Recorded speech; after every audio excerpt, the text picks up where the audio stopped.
Welcome to Examrace. This is the classical mechanics, and we here study the topic is body dynamics and movement of inertia.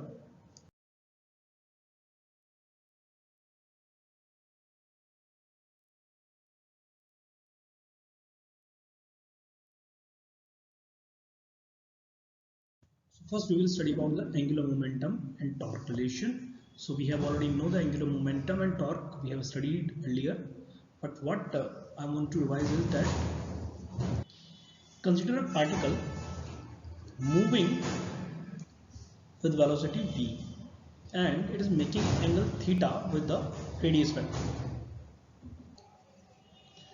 Then if it is making angle theta with the radius vector, we have to find the torque and angular momentum.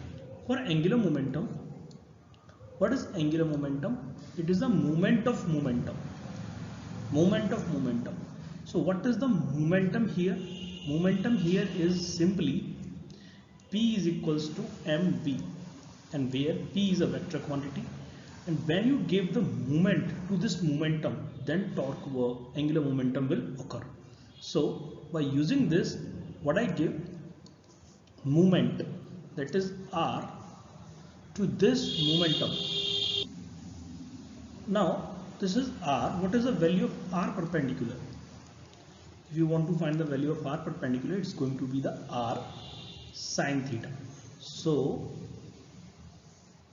angular momentum is simply the product of momentum and the perpendicular distance at which the momentum is applied. Okay, so it's going to be R sine theta and the product of momentum, that is P.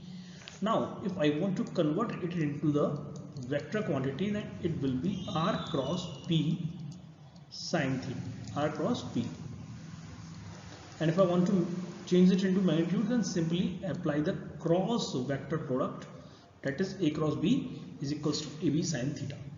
Now important thing is, this is a vector form that we have to remember, and how to find direction using this vector form. For example, if you want to find the angular momentum, then move from R to P. So R is upside and P is downside, so it's inside, means toward you. This is the way to find the angular momentum direction. Here two things can happen. One is, whenever we want to find the angular momentum magnitude, it's going to be the RP sine theta. Then it may be possibilities that R is perpendicular to P or P is perpendicular to R, means vice versa, or they are mutually perpendicular to each other. This is what we call line of force. So here we are studying torque. In this, we have to find the torque for this type of movement, the arbitrary movement. Now, one thing is important here, that this force is perpendicular to the R. Now we have to find which force is going to be perpendicular, how it works to calculate the torque. For example, a simple example, this is a rod. Rod is hinged at this position, that is denoted as X. Now this rod end is at R distance from the hinge position. Now we have to move this rod or to rotate this rod. To rotate this rod, we have to apply force at this certain point, means end of this rod. So we have certain cases. For example, now you can apply the force in this direction, you can apply the force in this direction, let this be F1, let this be F2, or just at any arbitrary direction, F3. In which direction, in which force when we apply is rod going to move?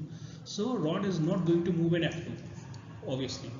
Similarly, rod is going to move in F1, because if you apply force F1, it's move like this, isn't it? Now if you apply force F3, and consider this as F3 is making angle theta with the x-axis, so this is not going to be work. F2 is not going to work to rotation of rod, for the rotation of rod. Now if we apply the F3, it break into two components, F3 cos theta and F3 sin theta. Again, F3 cos theta is in the direction of the position of the rod, so it's not going to be work. Now only F3 is going to work because it is perpendicular to the position of the rod. So whenever the force or the position vector is perpendicular to each other, then torque is going to be applied. Clear? So same concept if I am going to apply here, then what will happen? Then I see this R is perpendicular to F, and from here I can say that torque is equals to what is F? F is now, suppose F is in this direction. Okay. So if this is theta, this is also going to be theta, and this is F perpendicular is going to be F sine theta. So my torque is going to be the product of, simple magnitude is the product of R and F. So it's going to be R into F sine theta. So if I want to find, this is the magnitude. Now if I want to find the vector quantity, is going to be R cross F. Okay, so R cross F is going to be the torque.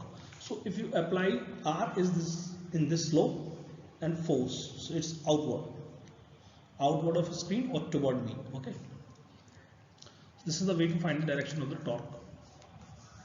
Now how torque and angular momentum are related to each other? See, if I want to find torque is going to be the rate of change of angular momentum with respect to time. This is also the torque. Now if I put the condition is here, like if torque is 0, what does it mean? If torque is 0, it means angular momentum L is going to be constant, or vice versa. If angular momentum is constant, then torque is always 0.